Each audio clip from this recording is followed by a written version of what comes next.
Hello moms, இன்றைக்கி ஒரு super யூஸ்ஃபுல்லான வீடியோட வந்திருக்கேன். என்னடா இவ்வளோ ஹைப் கொடுக்குறேன்னு பார்க்குறீங்களா? வேறு ஒன்றும் இல்லைங்க, பீட்ரூட் ஜாம்.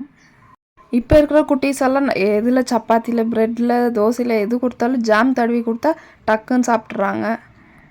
அந்த ஜாமை நம்ம கையாலே ஹைஜீனிக்காக செஞ்சு கொடுத்தா நம்மளுக்கும் மனசு திருப்தியாக இருக்கும் இல்லையா? ஸோ வாங்க ரெசிபி எப்படி செய்கிறது பார்க்கலாம். ஃபஸ்ட்டு இதுக்கு நான் 4 பீட்ரூட் எடுத்திருக்கேன். நல்லா ஸ்கின்னெல்லாம் பீல் பண்ணிவிட்டு குட்டி குட்டியாக கட் பண்ணி குக்கரில் போட்டு வேக வச்சுக்கலாம்.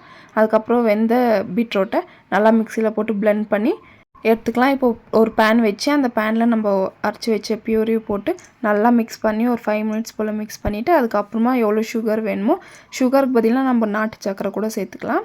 போட்டு நல்லா மிக்ஸ் பண்ணிக்கலாம். அதுக்கப்புறம் கொஞ்சமாக நெய் விட்டு கொஞ்சமாக லெமன் போட்டு நல்லா மிக்ஸ் பண்ணோன்னா சூப்பரான பீட்ரூட் ஜாம் ரெடி.